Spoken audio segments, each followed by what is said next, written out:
started from the very beginning, kind of cover some of my background, and then up till today, pretty much. So I had to throw in some obligatory like kid pictures of me. So I've always loved organized wargaming.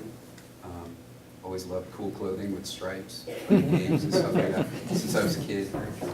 My background, actually, I have a degree in architecture and did architecture for a while, doing like boring drawings like that. But then one of the guys in my office had a copy of Next Gen magazine, which is kind of like an old video game magazine. There were ads in the back of that for doing video games. So I took my 3D skills from architecture and ended up working for Big Huge Games, doing real-time strategy games, and focused mostly on buildings. So using my architecture skills to kind of give me a way into video games and stuff like that. So I have a lot of experience with RTS games, and then we did some fantasy games, so some vehicles. You might see a little Rivet Wars stuff in there. I've always loved like giant killer machines with like, yeah. Am I in anyone's way? Can you guys see? And so, you know, maybe that's kind of already partly maybe make it into Rivet Wars. A big grinding machine, want to do something like that.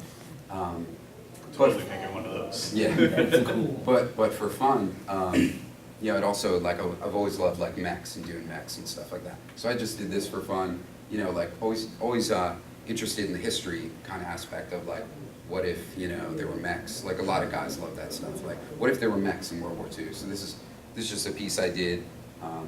Another piece I did, kind of thinking back farther, but more like, you know, kind of like steampunk kind of thing there. Big warship kind of thing. So I worked with like tons of companies over the past 15 years. You know, Big Huge Games was like the biggest place, but working with Sony and Microsoft, and those are some of the games I worked on down there.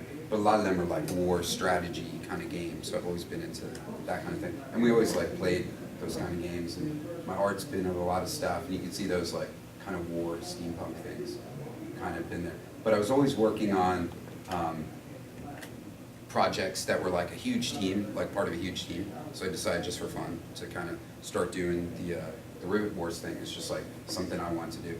So there was this like OMFG contest on this this toy site where a lot of people mod toys or make their own toys or take miniatures and make like dioramas and stuff like that. And so I drew this tank sketch for that contest, and it didn't get picked. People didn't think it was like cool enough and stuff. But I got a lot of good feedback on it. People were like, "Hey, this is kind of neat." And they're like, "Why don't you make this? Why don't you make this into your own thing?" And I was like, "Well, I'm a video game guy, digital guy. I don't know how to do that kind of stuff." And they're like, "Just do it." And one guy was like, "You know, you can, you know, why don't you try getting a 3D print?" And then some of the guys were suggesting, "Hey, we can show you how to cast and pour resin and all that." And I was like, "Yeah, why don't I try doing this and just go for it?" Because, you know, like a lot of things, you just don't try it. So, you know, what did I have to lose? Except a lot of time. So, so that was the first 3D print of like a Rivet Wars kind of thing. And this is the Vert tank, which isn't in the core box, but it's in one of the expansions. And there was just something about that where people reacted really strong to it. And what was cool was 3D quality at this time of the 3D prints. You know, the cost was reasonable, the quality was reasonable, and I already had a lot of skills in 3D because I'd been doing it for like so many years. Like it was just like easy for me to do, or you know, a skill set I had. So so I thought, yeah, I'll just start making some silicone molds, pouring some resin. You can see there, that was the first silicone mold I made. It was just kind of like a one piece, and then I cut it, and then kept cutting and made it into a two-piece mold, not by design. And so those pieces, you know, I put them up on the site. People were giving me cool feedback. They're like, you know, I want that. I want it in blue. I want it in red. Because a lot of those people on the site, like, they like colorways or things in different colors and stuff like that. Some people are like, this should be a miniatures game. Why don't you do this and that? And so I just started like selling them off the website, like putting them in bags, using PayPal to like buy the stuff. And like people were buying this. And like people like, you know, I sold stuff into like Singapore, Japan, like all over the world. And I was excited because like, I'm like, wow, there are 30 or 40 of my things out there in the world. You know, that's like a good scale. I could go in the basement, make like 10 or 20 of them, then like chill for a couple months, then go down into the laboratory and make some more. And but at the same time, I wanted the world to, I've always been a big fan of world building, so I want to know, like, all right, this tank, like, what world does it exist in? Like who drives it? You know, it's got a gun on it, so it's probably fighting something or killing stuff, or, you know, so who's it killing? Why is it doing this? And just trying to figure out that backstory. So I did a lot more sketches, kind of fooled around with like a little guy because it was such a, like a fire plug kind of thing. I thought the guys should be fire plugs. And also I've been doing a lot more games that were more like not hardcore, kind of more like open, playful kind of styles. And I also had 2 kids, like I have 2 little boys. And it appealed to me that it was something that I could like show to my kids. And it wasn't like the other mech renders you saw earlier were a little more like realistic. You know, so if you like fought, there'd be like, you know, just a little more hardcore. I thought this was a little more friendly and could appeal to, you know, like me playing with my kids or drawing with them and stuff like that. So then the Rivet came up. So I've got these like, I've got a million books of like tanks and airplanes. You know, if you went in my library, you'd think I was just like some like war nut or something like that. But just love the stuff, love drawing the stuff. And I had this old tank book, and it's got this cross section in it of how armor used to be riveted together. If you guys saw the Kickstarter, I think I mentioned this in the video. But there's something about that shape, like it felt like a doughboy with the little helmet on the top and like this little plug body. And I was like, that's kind of cool. That's kind of neat shape, and it's got a cool story. I could tell if I ever do a panel at it. So I kind of like did this. This sketch is like a little fake. Like I did this after I came up with it, and I was like, but I wanted to show the progression of the thought. You know, it didn't come out like, it wasn't like I drew a rivet and then I drew this and then this. But that's kind of what, you know, the process I went through in my mind, like the rivet kind of becoming this like kind of plug shape and that figuring out the proportions. The rivets were also simpler at the beginning too, because I was just using this software program, 3D Studio Max, which isn't as organic for doing organic shapes. Likes to deal with like hard edges and cylinders and stuff. So that guy's like a little simpler, but there was something cool about the simplicity of it. You know, I worked for an art director. It was a really good art director back at Big Huge Games, and he used to always say it's nice to have a place for your eye to rest. You know, if everything's like detailed, it's like a little too manic. So I wanted to get that kind of like little detail here, a little place for your eye to rest, a little detail and stuff like that. So I started making some more Rivet Wars stuff. This is my studio at home. I actually work from home, and so I got you know, all my inspiration. I'm like a huge like Japanese robot fan, collector of toys from the 70s and stuff. I'm like 42, so I grew up in the 70s, like with Shogun Warriors and all that kind of stuff, and Battle of the Planets and love all that kind of stuff. But also, you know, influenced by all kinds of like walking tanks, spider tanks, things like that, and steampunk, just everything kind of. This was my my dungeon or my laboratory down in the basement with my you know, doing my silicone molds and my pressure pot.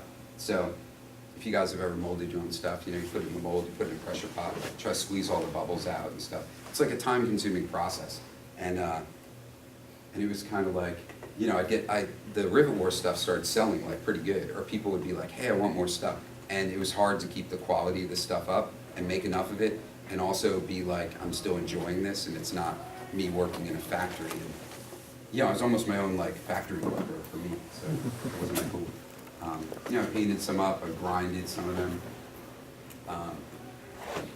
So here's some of the examples of the stuff I was selling. So I went to like New York Comic Con, some other places, and was like selling them. So they just came with like a little stats card. At the beginning I was doing a sketch on the back of every card, but then it's like, I couldn't keep up with that. So, and then I got some exposure on websites. Toy Brick, this is the podcast of that website that really got Rivet Wars started, and some other coverage of it. But like here I said, all my time is spent in the basement mixing resin, cleaning, flashing, and mailing orders, where what I wanted to do was like be designing more Rivet Wars stuff, be doing the 3D, doing the concepts and stuff like that, not like the factory work kind of stuff that really, like, once you have that model, like anybody could kind of do. I mean, there's something cool about the craft of it, but you can see this is kind of like daunting, like I had these buckets of pieces and stuff like that. It's just like too much stuff. And this is at a, if you've seen the real game pieces are about this big. This is like the mono wheel. But when I was making it originally, it was big, like this size. So these things are huge. They're like really big. There's a lot of resin. And resin smells really bad if you've ever like. How far out of scale would they be on the board? It's Those were at 100%, and then I scaled them down 75% to make the current scale. So they're like 25% smaller. We were joking about making like a giant Rivet Wars, like the extra large version where you could like set it up in your backyard or something like that. So that might be cool. But yeah, so I'm mailing all this stuff, cleaning off all these pieces. You know, it's cool, but not like super exciting. And then I got an email from Cool Mini or Not. And David Dowse called me. I was like, who is this guy? I'm like, I was really like, is this guy some like gaming pimp or something? We sneak that video into all the videos we post. That picture is in all of them. This is awesome. But I was like, David was like, hey, you know, we want to carry your stuff at Cool Mini or Not. We think like, you know, wargamers would want to like be into your stuff. And I'm like, that would be really cool, but I can only make like 5 or 10 a month, so like that won't. And we talked some more, and he said, you know, we're doing Super Dungeon Explorer. We're getting more into production. How about if we handled the production, the marketing, distribution stuff? You just give us the miniatures and the game, and we'll work together, you know, like team up. I was like, that sounds really cool, but it was a little daunting, like just me by myself, like coming up with the, especially the rules side of it. Like I felt like, you know, I had like what I wanted to do as far as like the look of the stuff, but the game, yeah, I had some RTS experience, but like you need at least one other person to collaborate. So I formed my company, Super Robot Punch. If you know Shogun Warriors, yeah. They like all have a firing fist, and I was like, I'm gonna make a company and I'm gonna call it Super Robot Punch. And I don't care if people think it's silly, you know, and it's gonna have a firing fist as the logo. So I called my good friend Bill, who, yeah, I need help with game design. So Bill, he was also an artist. He's now a producer at a video game company in Manhattan, Avalanche Games, and he's really busy. But I was like, dude, I really need your help. And someone who I'd worked with for years, so I knew he's like a super sharp, really smart guy, really creative guy, really organized guy, good friends with him, so I knew we could collaborate. You know, we both respect each other's ideas, which is super important. And I knew, you know, like he said he was too busy to really like dedicate himself to it, but I was like, well, if I keep bugging you, you know, we like meet up, how about that'll work out? And you know, Kevin and I were talking about like Skype is so huge now. We figured we can meet on Skype, we could share all the documents using Google Docs and stuff like that. You know, I was doing the artwork kind of stuff, thinking up the ideas and then running them by him. And with Google Docs, we could keep a running notebook of what we were coming up with, our different ideas, different game design ideas and stuff like that. And he kind of didn't have a choice. And so I was like, whenever we hang out, I'll buy you food. Like anytime we're hanging out, like I'll treat. I'm always treating him. And he likes drinking beer, so and he's just a great guy. So these are some early sketches of like, you know, like what was the game going to be like? So it was really like I talked to David Dowse at Cool Mini, and we were like, yeah, we want that World War I feel. We want that like pressure, that kind of like the game's moving forward, like guys are coming out. But you know, so it was like, well, let's have two sides. We don't want like just one kind of, like we want a bad guy, good guy, like Germany kind of allied kind of feel. But at first we thought, let's avoid the asymmetry thing. Let's just keep them symmetrical, because then it's like automatically balanced. You know, so, but like what are the units going to be? So because of the RTS thing, we, you know, we were definitely into like the whole like, you know, there's got to be your infantry guy, your like tanks, your like, you know, thinking of them that way, that was like the important kind of thing. And then thinking of like what those could look like.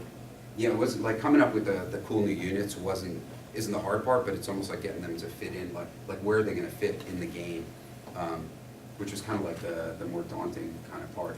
And then like just coming up with like, okay, if these guys have a cavalry unit, what does it do, and what does that do? And at Big Huge, we worked with this designer Brian Reynolds and some other awesome designers, and they were big into like talking about like rock paper scissors. So we decided that would be like the early thing. And I don't have it, but an early diagram I did was like, let's have the Allied infantry can kill the Blight infantry. The Blight infantry can kill the Allied cavalry. The Allied cavalry can kill the Blight cavalry, and the Blight cavalry can kill the Allied infantry. So it's not rock, paper, scissors, but it's a kind of like cross rock, paper, scissory kind of thing. But just that some units are really good against others, and some are really bad against others. So you kind of have to decide what, it's all about counter units, which is like a RTS kind of thing.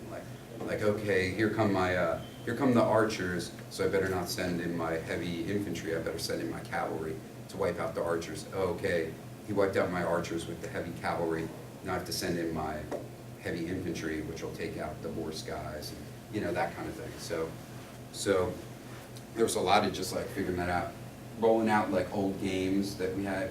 We really dig like Space Hulk, so we wanted it to kind of be like that, even though it's like nothing like that. But we were telling ourselves, and like old games like BattleTech, and you know, just like old school stuff. I kind of showed this just for like old school, like Star Frontiers, Games Workshop. But we dig like Games Workshop stuff. Thing was, we didn't want the game to be, like I was talking to Bill and I told him I didn't want it to be like a points kind of thing, where you like build an army and you show up with this big army, like more like the RTS kind of spawning kind of thing. And we thought that would be like a lot more fun. This is just playing around with like different like configurations, like thinking that you wanted like different things that you would go for, like goals, which is kind of like a, you know, like a Warhammer kind of game, like oh, I got to get this thing and then I get so many points. Initially it wasn't points, it was like you got to wipe the other guy out. But then our games lasted forever, you know, so it kind of sucked. So we're like, let's just, it kind of felt like the victory point was kind of like almost like a shady out in a way to like use victory points, but it works pretty good. And here's that train thing I was telling you about. We had a big rail gun in the back, because we were like, let's just have infantry come in, and this railgun just pounds the shit out of guys and like kills them, and you just have like guys. And it was kind of cool, but it was just like, what's going on? I have no choice. Like, but there was a lot of death and destruction. So one thing we set up was like goals we wanted, and that was like a lot of attrition. We wanted you not to get attached to your dudes, not to feel like your dudes were like this guy, if I lose him, the game's over. And it's like yeah, it sucks you lost that guy, but you could spawn him again next turn, or spawn something similar, or the game won't be over. Here's just some more stuff. This is kind of getting into the, you can see some of the rock, paper, scissors numbers there. Like, this is a 3, and this is a 3, and, you know, like, this guy's good against this guy's bad against this. This you can kind of see the board kind of feeling more like the board that you'll see in the real game. And, oh, there, that is a really good rock, paper, scissors, isn't it? Like, that guy kills that guy, that guy kills that guy. This never happened, the giant armored spear dude. But we're thinking, kind of sad, really. It was kind of a cool idea, almost like you had this like melee guy who was like really heavy, and he would like take out those kinds of things. But like it felt a little weird. I guess he has a machine gun now. Yeah, totally. And so this was one of the early boards that we mocked up. I've got the real one here, but this shows better. And all the little dudes. So what we do is like, you know, to proto the game and just play with it. So we just printed this out. Luckily, I got an 11 by 17 inch printer, so we can print big stuff. And then just all the game pieces and stuff like that, just to proto the game. When I played on that, I didn't have an 11 by 17. Did you really print it out little? That map was the size of a piece of paper. And those little dudes are really small.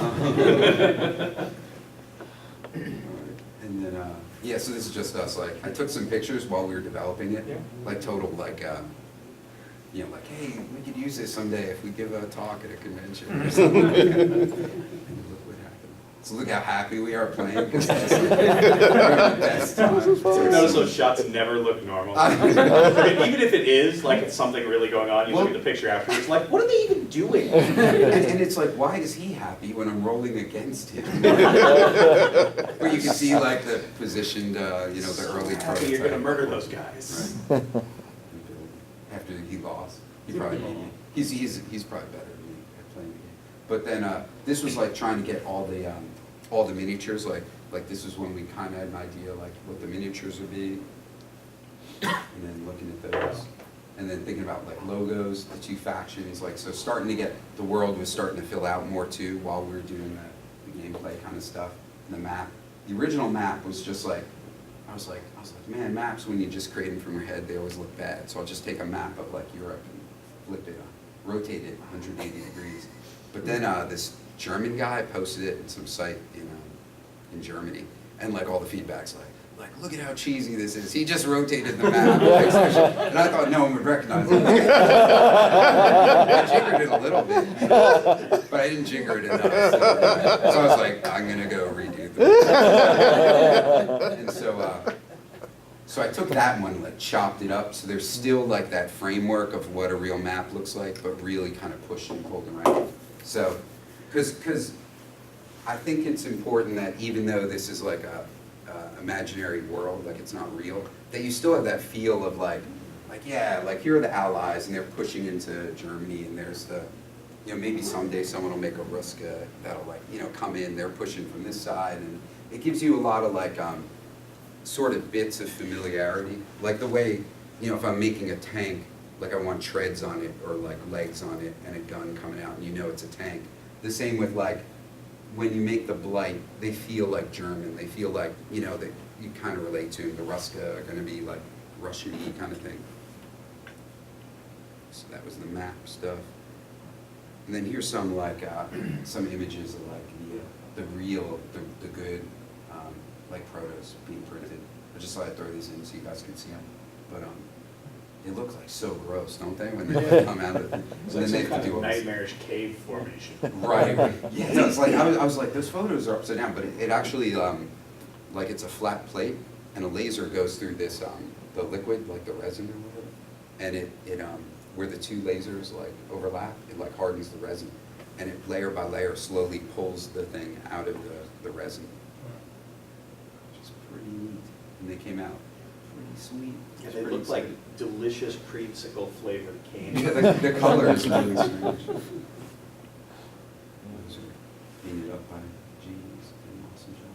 And then like playing around with the board, one of the most important things, like David told me, like when you're mocking up the board pieces, like make sure you do them with real pieces of paper. Don't like do it in your head, because like you'll mess up that like this is on the back of here. So if you make a scenario, like you can't use both sides of the same piece of paper. So make sure you do it that way. That was a good lesson.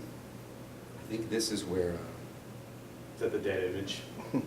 Yeah, yeah. So there's an awesome picture like of Kevin next to a DeLorean that I was gonna put in there, because like around this part of the process, like David told me like Kevin would be working on the project too, like coordinating everything and stuff like that.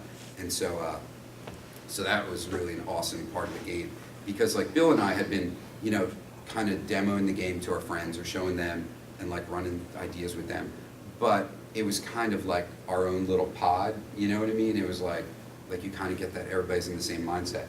And when I sent Kevin the rules for the first time, you know, it was like the first time like someone who was like a really good, like understood games, understood mechanics, knew how to critique games, was looking at it.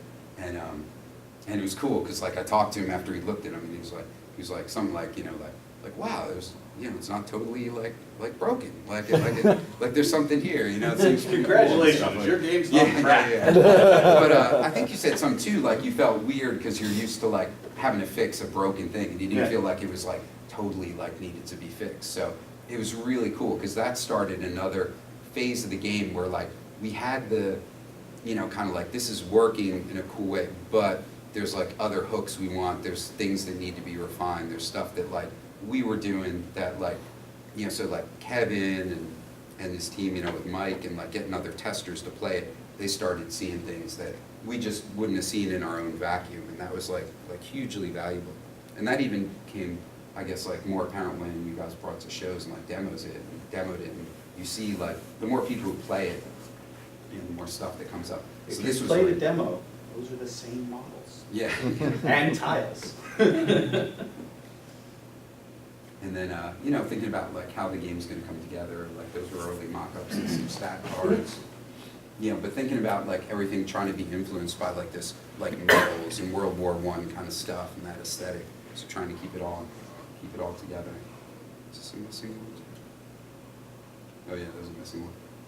This is some of the development, like some of the icons. The first one was the icons I initially did that didn't work, and then you know, the final icons. So there's just like tons of pieces when you're, you know, through the development, like all these things have to come up. So it's like, what's the symbol for like the lowest armor class and the highest armor class, and you know, deciding to use rivets as a a sort of like way of representing like the number. So initially I had like, for some reason I had like the first one had 4 rivets and then like 6 rivets, and I was like, oh, people will get it, but like it just like was so confusing. It's like 4, 6, 7.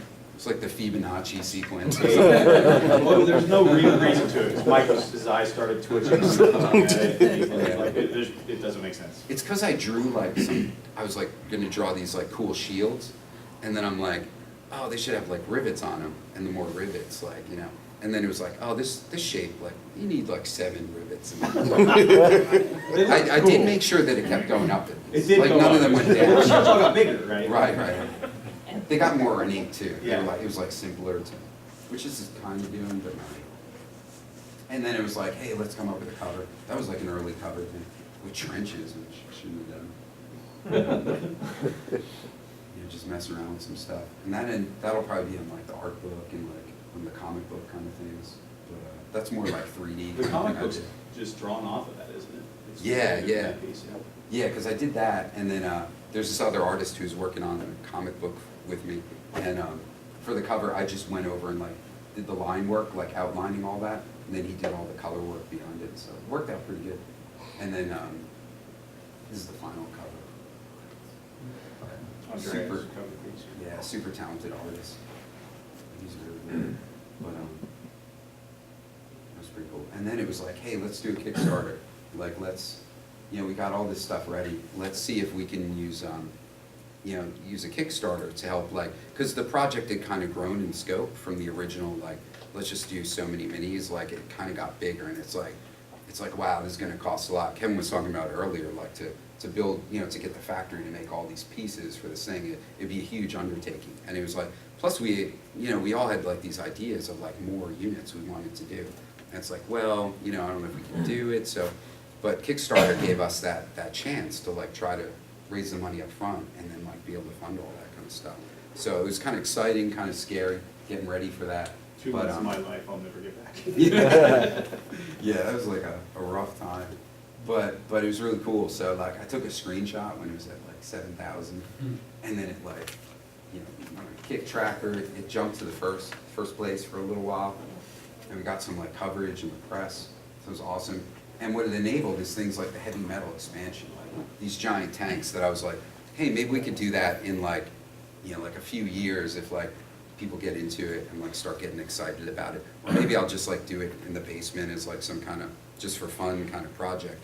But the idea that like, you know, thousands of these will be made, it's just like, you know, thinking back to when I started off in the basement with my like little like resin setup, like doing my own stuff, it's like amazing that so many of you guys like supported this project and got into it, and it's just like, you know, as a creative person, it's like the best compliment you could get. And some cool things came out of the Kickstarter, like, hey, let's have like markers and stuff like that. That's not what they ended up looking like, but I happen to have this image, something, and then it got up to like $580,000. It was our most successful first week Kickstarter ever until Zombies Active, Yeah. which was insane. That first night was insane, because like all my friends and family knew I was doing this, so like they were like watching it. And they were like, 280,000 the first day, I think it was. Wow. no way, really? Wow. It I was just, huge. because people are like, wow, it's gonna meet the goal, and then they're like, wow, it's way past the goal. Oh my God, it keeps going. And I was like, oh, this is crazy, because watching the numbers go up, and it felt so good knowing that like this is gonna get made. Like when it crossed that thing, it's hard to explain how it felt that like the switch had been thrown, you know, unless everybody backed out or something. But it felt like, wow, there's something here that like when I first started making the minis and put them up on the website, you know, selling them out of the bags and mailing them out of my house, I was like, yeah, you know, like I don't know if anyone's going to be interested in this, but I don't care because I want to make this. And I made it, and people were interested, and it felt so good. And this was like that times like a million, thousand, billions, or whatever. Like it just felt really good that there are a lot of people out there who are interested in this kind of game and like dig the aesthetic and dig the look. And yeah, so like after the Kickstarter, it was like, all right, we got to get this done. There's a lot more stuff than we originally planned for. So you had to contract out some stuff. You know, we had to get like all the rules and everything together. And the biggest thing for me was getting all the prints done. And then you know, I had to pack them up and send them to over to Hong Kong and stuff, to the factory. And so that's pretty much where it's at now. Another last image is missing. The image that's supposed to be there is missing. But you know, so we're here today. Like this is where we're at now. Like demoing the game. People are getting excited to play it, and you know, just can't wait till it's done in the stores and stuff. So I guess that's what was that? That was pretty good. Like a half hour. Yep. So It's like 7 minutes. Now dance. yeah. So that's all. So I don't know if I could show some of the actual like pieces. Yeah, so I'm not getting blind. Go to sleep forever. Yes, again.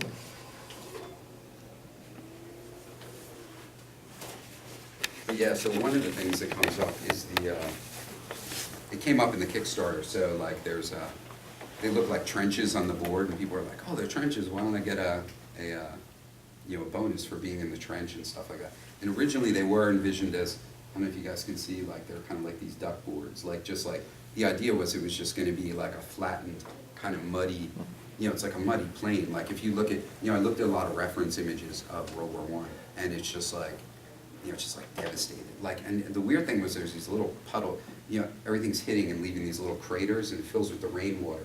It just becomes this like muddy land of puddles and like busted trees and stuff like that. So, but it was felt that like World War II kind of like maybe it'd be these like lower trenches, like that World War I feel. So like it would still feel like, you know, you kind of had that trench thing. And we really wanted the, but still a duck board, but we really wanted there to be a terrain modifier. Because early on, we just had the battlefield just as like, it was just one kind of like just dirt, and there were no modifiers. And I was playing Advanced Wars, I don't know if anyone's played that. And it's a cool turn-based like strategy game. And like the roads and stuff in that are so important. You know, you also have like, you know, like a bonus for like if you're in the forest or something, like it's harder to hit you. But just like the idea that like, yeah, we really need to add some kind of like modifier to the terrain that'll, the big reason we wanted to do it was to like kind of get because you have like such a symmetrical battlefield, you know, you don't want everybody just like moving straight into each other. You kind of want to create like that swirling kind of like a little like offset. You kind of want to tilt everything, and what that helps do is, you know, it just like it skews it a little bit. Where like this guy's going to get here like get his infantry way quicker than like this guy going from here is going to get to there. So it kind of gave us like another like thing to twist, another thing to pull to play with like the different values and stuff in the game. Other stuff, some concepts. Here's a Russian cavalry in it, so you can see a little preview if that comes about, which would be awesome. Oh, and here's the comic book. Kind of wanted to show that. So here's some drawings. That was kind of cool just to get the flavor. It might be rough to see, but my friend Darren Pepe is a really good artist and worked in video games, but also as an illustrator, and really made this like awesome art. Like helped me out with this. A lot of this you'll see in the rule book, like in the cards and stuff. Like a lot of the cards, like the action cards and stuff, use this art, which was like awesome that we could use this. And he and I talked a lot about like getting that feel of like this kind of like these little dudes who like seem kind of cute, but they're like fighting for their lives. They're like, you know, they're gonna die and they have families and stuff like that. So, you know, at some point I'd love to take Rivet Wars and just keep growing it and stuff like that.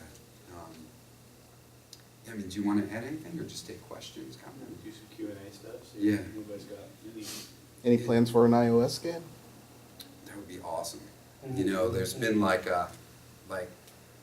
because I do games, everybody's like, why don't you do a video game of this and stuff like that. And you know, there's been a lot of talk about it and how to do it and who should do it and that kind of thing. And a lot of it's just a matter of like time or focus or, you know, that kind of stuff. Like just really wanting to be focused on like this, because this isn't like my full-time job, you know what I mean? So like I'm still busy with like work and stuff, and I have 2 kids, which is like 3 jobs. And you know, so like let's just do this because I felt like, especially after the Kickstarter, like, you know, people show all that support and trust in your project. Like you know, you don't want to go off and like yeah, well, I got the money, so let's do this, let's do that and that. let's focus on this and make it like the awesome, cool thing, and build like that cool, because this is really like, I feel like almost like the foundation for Rivet Wars. You know, I mean, make that as like strong and as cool and stable as possible. And like, I mean, I think it'd be awesome as a game. I mean, it'd be like really cool. So hopefully, it'd be really cool. Did you do the board game first just because you liked the way that the first miniature that you did ended up, or was there a specific reason that you decided board game instead of video game initially? It was because doing the Rivet War stuff, like doing these miniatures, was kind of a reaction to doing like video games. Because like all my artwork, like I do like oil painting and stuff like that, and like a lot of like watercolors. If you guys saw like in some of the Kickstarter, a lot of my art's like watercolors and stuff like that. And that's kind of reaction to like most of my artwork being digital. Like the 3D stuff you saw up there were like done in, so it's done in like Photoshop or done in 3D Studio Max or something like that. So it's like, you can print it out, but you don't really feel it, or you can animate it and see a video of it, but it's not really there. So to 3D print these things, and like when I got that first Vert tank and I was like holding it in my hand, I'm like, this is awesome. It's like, really cool. It felt like a toy or like a miniature or something like that. So I think that was like, just like a real cool, like visceral experience. And I was like, I don't want this to go like, it didn't even occur to me to like, okay, like this is cool now, now it should be digital, I mean, it was like, how can I make more of these things? Because the initial prints were like expensive. I think that initial one was maybe like $100 or something like that. So it was like, ooh, do I want to spend $100 on this? And I did, and I was like, wow, I'm so glad I spent $100 on this. But no one else is going to spend $100 to get this thing. So I'm like, how can I make more of these? And that's when I was talking to the guys on the site about like resin casting and silicone and stuff like that. And it's something that like, I just get interested in stuff, like figuring things out. So I'm like, I want to figure that out. I can do it. And it's not too expensive. There's places like I think, were we talking about like Smooth On? Or, yes. Yeah, like, you can go to these places like it's smoothon.com. I mean, the internet's crazy because like, you can research anything now. Like I want to learn to make, miniatures with silicone and resin. And it's like, there's so many YouTube videos of how to do it and resources. So the board game kind of came out of making these and people just being like, wow, that should be a miniature. Because I talked to a lot of guys who are like, into like painters for, this one guy on the site, like Jeremy Dale, did a lot of painting of like Warhammer stuff and things like that. He was like, man, I'd love to paint up an army of these. And he ordered some of the Stugs and stuff like that. And, so it just kind of came out of that. And then too, I think when David contacted me, he saw it as like a miniature product that they could carry. And then, it was like, well, I can't make that many. So it kind of came out of that. But yeah, it was like having an actual like tangible physical object.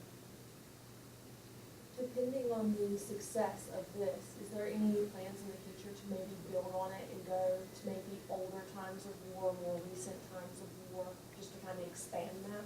Yeah, there's like we've definitely been throwing around some ideas of like what we'd want to do next. I mean, I think the proper focus is to continue with this world and not stretch ourselves too thin.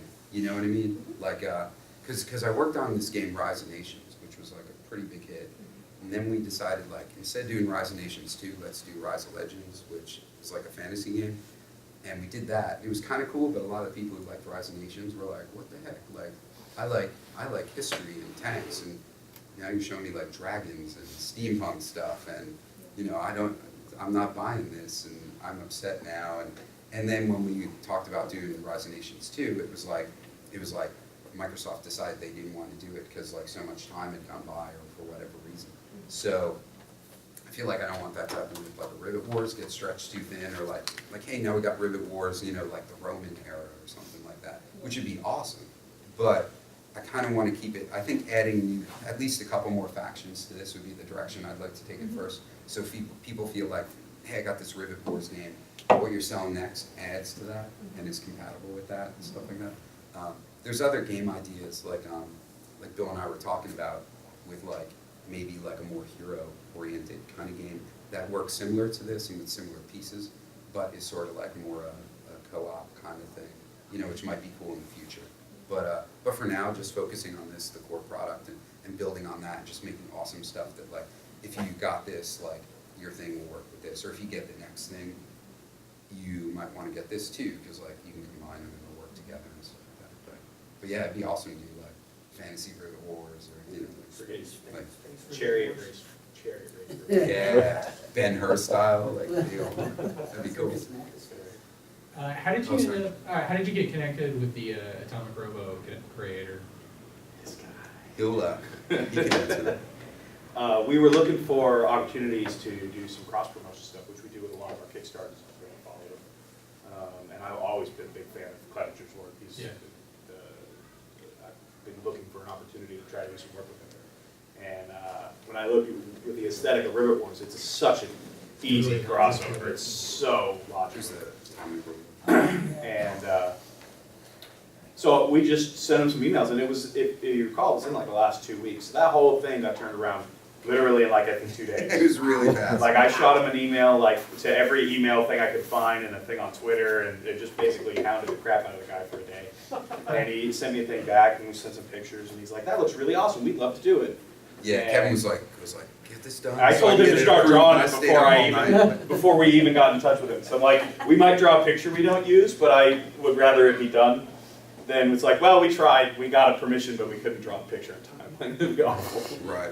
And you'll notice too, this, like, of all the illustrations I did, this is the cleanest one, and it has the most care put into it, because I'm like, oh man, some other, like, awesome art creative guys are gonna look at this, and like, I'm drawing their thing. Because, like, the other thing with Rivet Wars, like, I was always drawing my stuff, so I'm like, yeah, that's the way it's supposed to be, like, that's good enough, kind of thing. Why's he got 3 You know? arms? Because he's got 3 arms. Or like, that looks a little sloppy, it's like, well, you know, that's cool, that's a style. But with this, you know, you're showing to someone else, you know, and like Kevin told me, I was like, oh man, like, that's like Yeah. another level, because it's like saying, hey, will you let your baby kind of come into my, like, world, you know what I mean? And like, this is, I want to show, like, I'm being, like, sensitive to it and stuff They were like that. super into it, and it was really cool. Like, the whole process went down. He got in touch with us and was like, we're like, so what do you guys want to do? And they're like, we just want to make a big one later. Can we have the model? We're like, done! Yeah. Make the thing. It's like, we give you Go. something we've already made, like, for that. You just like- send us the file that you have to make to produce it? Yeah. Sounds good. Did you say they tried doing that before or something? They had And worked had with good somebody, they had results? done he did I don't remember if it was for Robo or if it was somebody else, but they had done basically a cold cast painted Mm. thing in the past, and it didn't go over well, because it was too expensive. It was like Oh, okay. There was a $180 figure or something that I remember being Yeah, it was super expensive, and it just didn't go, they sold like 4 or something, and so Oh, okay. it didn't work out well, but with this, they can do it a lot easier, right? Yeah. And it's actually been a great opportunity for us, which is part of the reason why I love doing these things, is because I would love to do more work with him. I would love to do a game around Atomic Robo in general, right, personally. And we might do that now, so I don't know. Do an expansion for Rivet Wars even, that'd be cool. That'd be cool too. So, you know, and he was actually of the 6 people we chased down, and I know all of these people. Like, I've been in the industry a long time, I know a lot of people, you know, we wanted to do a thing with him, we wanted to do a thing with Penny Arcade, but they were at a show that weekend, wasn't gonna happen. We wanted to do a thing with Phil and Kaya Folio, to do things for them, and they were in Spain on vacation for the whole duration of the project. So, you know, that stuff didn't happen. And so we reach out to all these people to try to do this stuff as much as we can, because I think that cross-promotion stuff's a super fun thing to do with Kickstarter. It's just cool. And, you know, we get the ones that we get. Castle Crashers, that would be cool too. So I guys down for Yeah. Question about some of the unlicensed add-ons, the Man in Black, Baby Doll, that sort of thing. Like, how does that come about? And those are the exclusives, right? The Mhm. Kickstarter exclusives. You don't end up selling those as Correct. regular things. Is that They're just how it works? They're purely a promotional item. So that's how that's allowable. So basically, well, it's allowable because it's parody. Okay. You know, like, it's just what it is, right? As long as we don't call it what it is and it isn't literally what it is, right, then it's fine. You know, if we took a picture of somebody and said their name, and then, this is that character, and that's what it's gonna be. You know? So if you see Kickstarters and people post a thing up, there was one recently that did this, where they were making a Firefly parody thing, and they were like, totally not the Firefly clue. I'm like, you're gonna get sued, because that's not clever. You're not being clever, you're being, I'd like to get sued. Like, stop that. If you're gonna do parody, you do parody and you stare somebody in the face, you say, I don't understand what you're talking about. Like this, no, that's El Cholo. I said, what did you call him? Like, I don't know what you're talking about, that's the thing. Like, because you're doing parody, you're not really doing the thing. So you just do. And I don't think we've had any problems. We might have had an email from somebody who was grumpy about something. I know we've changed some things. With the zombie side, we changed a couple of the things in production, because when we looked at the sculpts, we were worried that there was too much similarity, so we pushed it a little bit farther and things like that. You know, it's just, you make sure you stay away from that line, because you want to have fun with it, and parody is 100% legit all the time.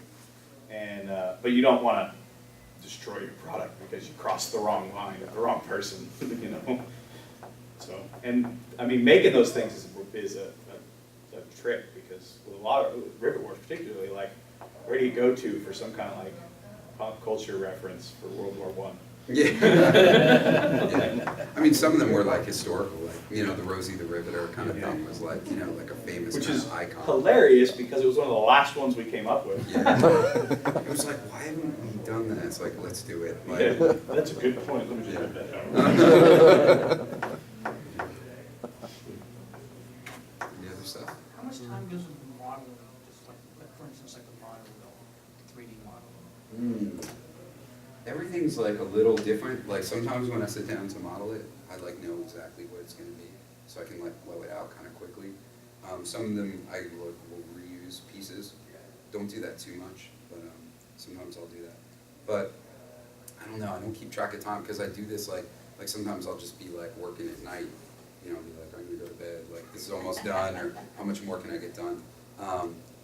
But you know, it takes, I don't know, like man-hour wise, I guess like 10, 20 hours, something like that. Like a decent, it would take like maybe 2 to 3 days to do this.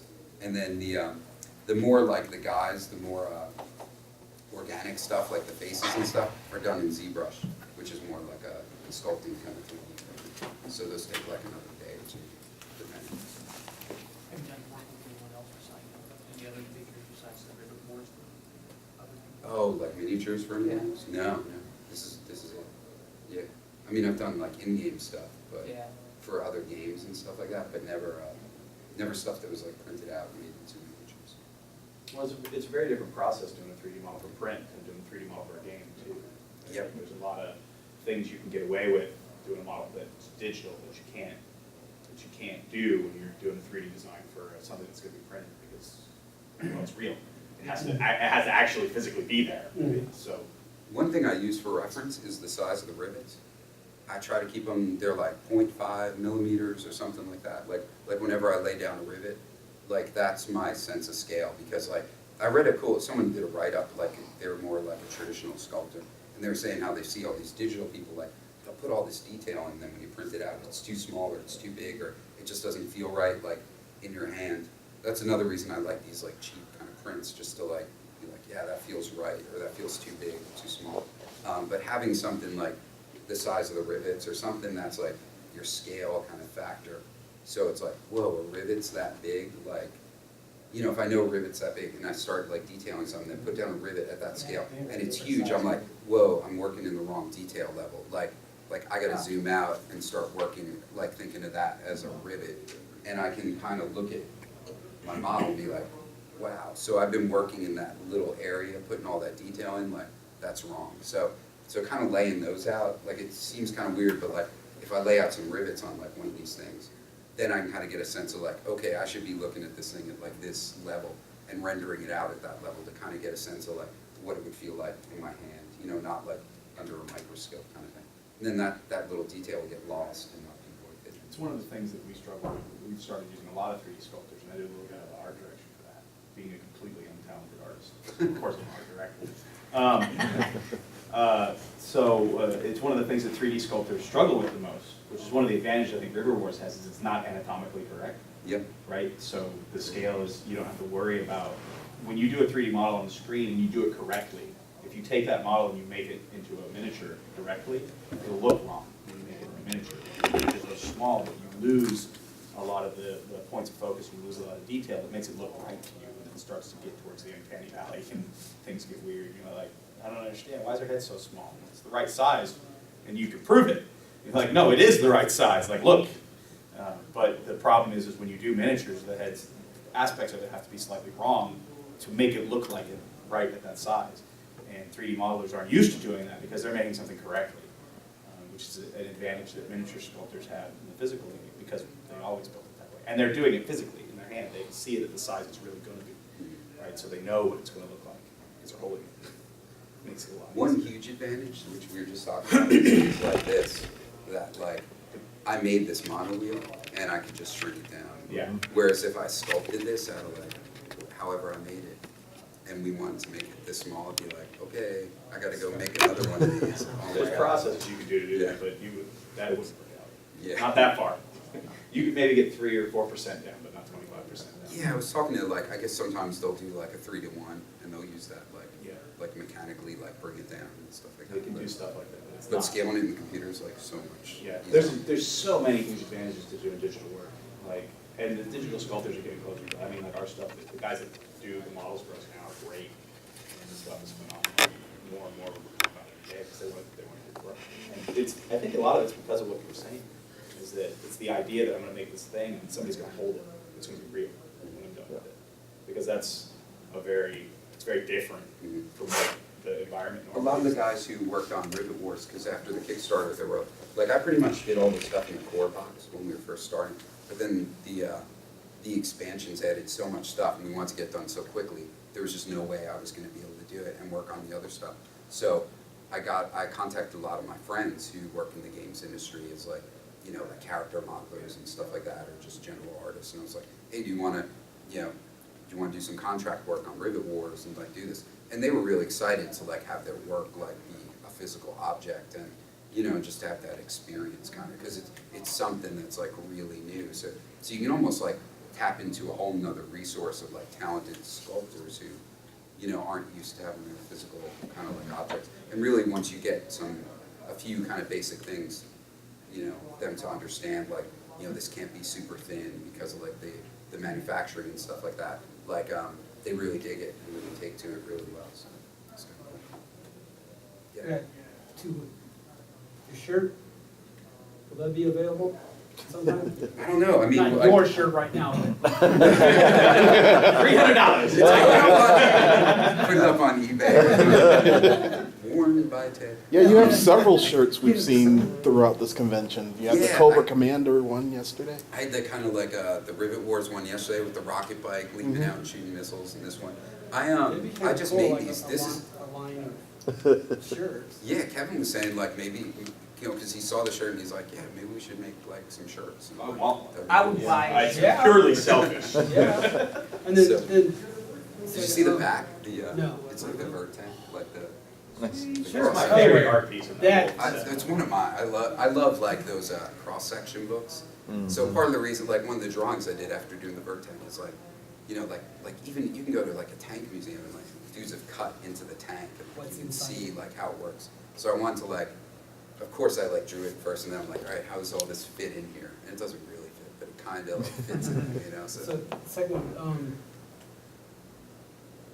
it's kind of like what she was going on, the comic books, would that be a way to flesh out this universe, this world? That's my intention with it, to Okay. kind of like get more like story-driven kind of stuff. As opposed to just having one comic book just come with the game, like a monthly, Yeah, that would be Type. cool. Like because I did a couple comic strips that are, I think they're still on the website, and like, you know, they were just kind of like for fun. Like the first one, it's like that dude hanging out in the trenches with his buddy, and his Mhm. buddy just gets like blown away, and he sees guts hanging out. Yeah. And people are like, that's hard.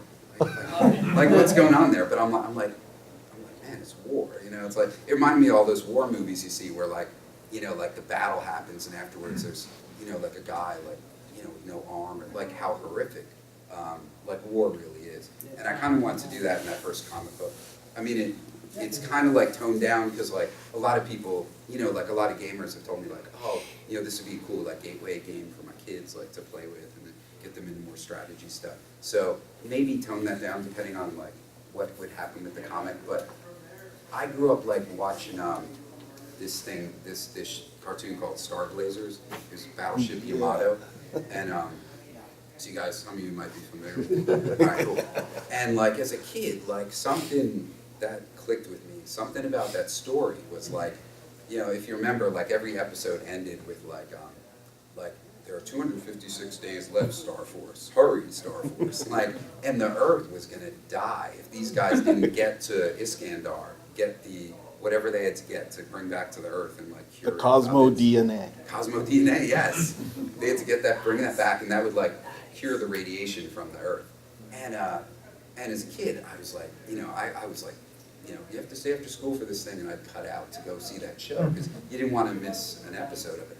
And there were people who would like die in that cartoon, and people who like, you know, the one guy got like, I don't know what happened, his legs got cut off. He got mechanical legs, but like, I just remember his legs got chopped off, and some hatch had to close, and it was like, whoa, like, you know, and like, and the ship would get messed up by the end of the episode, and it would end with it like smoking and like chugging along.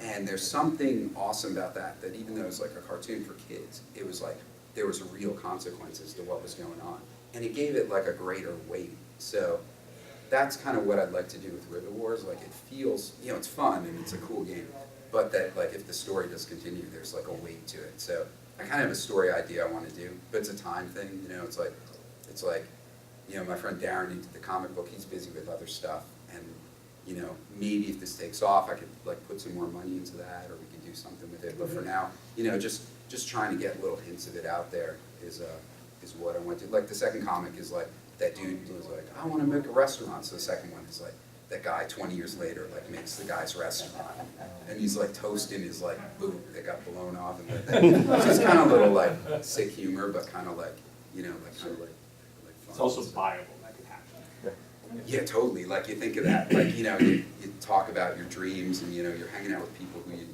maybe never meet, but you're thrown together because of this like horrible situation. Then years later, like that's what you remember. And a little bit of like the beginning of Rambo, you know, when he's like trying to meet up with all his friends, and they're all like gone and stuff. And, you know. Is your goal to be able to do this as your day job eventually? Yeah, I mean, it would be awesome. It would be pretty cool. I mean, if I could focus on just this, that would be really, really fantastic. But I really do like my day job too. Like the guys I'm working with are guys who I've worked with for like, you know, 15 years, and like really smart guys, really respect them. So that's really cool too. I mean, the thing about this is like, it really feels like my baby. Like I really got to do what I want to do, and stuff that I just like love, and just like passionate about. It's got all the cool like stuff. You know, talk about Star Blazers. I also love like Hayao Miyazaki, like Ghibli Studio, like all their stuff, like House Moving Castle. You know, it's like big steampunk fortress kind of thing. You know, just that guy's like amazing, and like all the other influences I have. You know, Japanese animation for like the spider tanks and stuff, and like old school like Duke Graham and things like that. And you know, this feels like these are all the things like I love. So I have this extra passion for this. So yeah, it'd be awesome. I mean, if this like takes off and goes crazy. You know, I'd love to, because the more time I could put into it, the more we could do. So it'd be great. So is that about it? Yeah, the time's probably up. I have no idea what time it is. Yeah, Real it's been one. over an hour. All right, good time.